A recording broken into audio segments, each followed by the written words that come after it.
Hi everybody.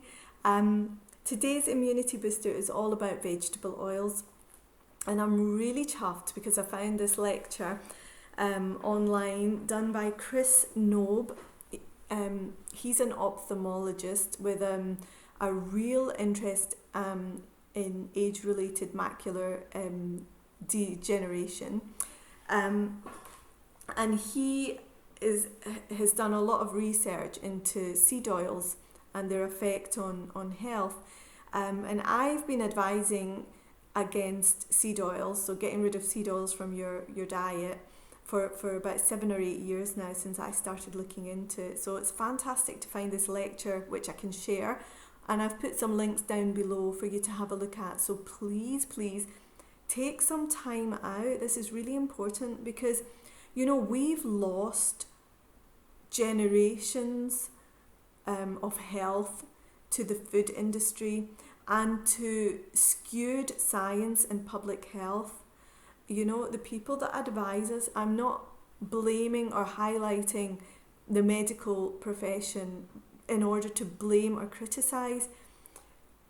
I'm highlighting this because just think, the people that give us the advice don't actually know, and they're giving us advice that has been propagated by governments who do deals with industry. It sounds like some kind of story. Why would governments do that? Why would industry try and ruin our health? It's not a story, it just is the way it is, and we're now at a stage where if we don't actually take back control of our health, we are going to make it so much worse for our kids. We might be pretty much screwed now, those of us in our 40s or 50s and plus, because the damage has been done since we were children. But for our children moving forward, we have to make those changes and start bringing them into our homes now, so that our kids can really, start to deprogram from what's being taught to them at school. Maybe it's a good thing that they're not at school. I don't know. I'm sure a lot of mums won't be feeling that at the moment. Right, seed oils. What are seed oils? These are polyunsaturated fats, PUFAs, plant oils, heart healthy vegetable oil, all of these things that you see a liquid form of a fat, usually in a big container for quite a reasonable price in the supermarket. These are the things that cause heart disease. They break down very easily, even at low temperatures when they're heated, and those components then are like free radicals, cause damage to the arterial wall. After the damage is done, the cholesterol goes to the damaged area, patches it up a bit like polyfilla, and it starts to build up as the damage increases or more damage occurs. And that's why we had thought that cholesterol causes the damage, but it doesn't. That theory's been pretty much debunked, right?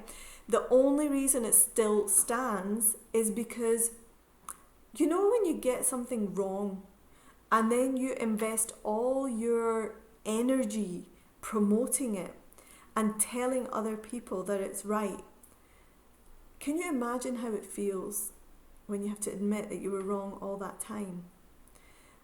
So it's not being heavily promoted like it used to, but nobody's really coming out and saying, you know what, we made a huge big boo-boo and I'm sorry. And this is what makes me angry about medical professionals, and I am one, because we ought to be standing up now and saying, hands up, we trusted our authorities and we need to now go away, have a look at this and give you the real facts, the real science. And also, I want you to remember that for the information that's coming out now about infections and diseases and what's good and what's bad, that information that's coming out now is coming from the same place, from the government and from scientists that have vested interests. So we have to be really careful with what we're telling our patients, because we're responsible, especially doctors. Doctors hold a lot of authority. People listen to doctors. And now it's got to the point where seed oils, which are toxic to our human health, were so heavily promoted by doctors and by industry and by government, by public health, that the older population just won't come off them. They just don't believe that they could be wrong about it. And that's how important a doctor's advice is. So we have to be really, really careful as medical professionals, and we have to be really careful as patients. We must do our own research. And if you research on seed oils, you'll see that they're basically industrial products. Please have a look at the lecture below. It'll give you a whole load of details. It's really interesting. And he puts it in a really easy way to understand as well. 32 weeks of having a diet high in PUFAs, plant-based oils, and those are things like canola oil, soy oil, sunflower oil, cottonseed oil, corn oil, grapeseed oil, safflower oil, rapeseed oil, and here in the UK we have generic vegetable oil.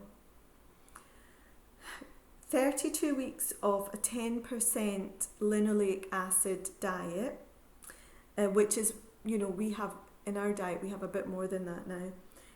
We see an increase in obesity, visceral obesity, insulin resistance, glucose intolerance, diabetes, fatty liver disease, and 31 cancer genes dysregulated, which means we're prone to cancer. If you listen to the lecture, you'll see how we've exponentially increased our intake of seed oils, I think since the 50s. And our cases of heart disease and chronic diseases of civilization has exponentially increased. And he does a lovely comparison between traditional indigenous societies, which only still have their ancestral food, of which there's a very tiny amount now, and Western societies, and he does it in a really visual way. So please link onto this lecture, listen to what he's got to say, and really start to think about what you're using to cook with. We want to be using natural fats like butter, ghee, tallow, coconut oil, any animal fats, lard, tallow, duck fat, goose fat, palm oil, sustainably sourced of course, olive oil and macadamia nut oil are the healthier of the polyunsaturated fats because they contain a lot of monounsaturated fats. You can use them to cook, but at lower temperatures. But preferably when you've got things like ghee and coconut oil, then why would you use a seed oil or a plant oil? So basically, eat natural fats, avoid processed ones. Just think, what has Mother Nature provided us? That is healthy. What is divinely created? That is healthy. When someone tells you that something that's divinely created, like an egg, is unhealthy, but cereals are healthy, you've got to ask yourself, who's benefiting? The industry that produces the cereal benefits hugely because the profit margins are huge. And most of these processed food products contain a lot of seed oils. Some of the highest percentages found in margarines. And remember though, the word margarine is kind of disappearing because the food industry has got whiff of the fact that public isn't happy, and they're cottoning on to the fact that margarine isn't good. So they use words like plant spread, low fat spread, butter based spread, butter like spread. They'll use those words, but if you just look on the back, if there's any vegetable oil on it, then it's a margarine basically. Salad dressings got a lot of these vegetable oils in them. Rice milk, which is found in a lot of processed food products that are deemed healthy. One serving of a rice milk contains 1 teaspoon of vegetable oil. Soy milk, soy cheese and soy-based meat products. They're all, the processing damages the soybeans cell membrane, and that releases the polyunsaturated fat. So they become trans fats. Breakfast cereals, most breakfast cereals are extruded, pressed, flaked and puffed. The slurry is then hardened with a coating of vegetable oil. Nuts and nuts which are oily are often prepared in vegetable oil, but raw or dry roasted nuts are okay. French fries, anything that's deep fried basically, pakoras, samosas, chips, Scotch eggs, fish, whatever. Especially in a restaurant because they reuse their oil for up to 3 months or so. Crackers and crisps and those kind of goods, even though they're savoury and feel or maybe bland, you might think they're healthy, but often they're again fried in oils that can be used over and over. Granola, and then soft bread. Now, the quantity of vegetable oil in that is quite low, but the problem is we eat a lot of it. So we'll have a toast in the morning, sandwich in the afternoon, and then we have that 3 or 4 times a week, probably more, and then over a lifetime that adds up. So, you know, really try and reduce those products. Soft breads, buns, muffins, crumpets, whatever. Have a look on the back of the packet and see if you can avoid the ones with rapeseed oil, vegetable oil, and things like that.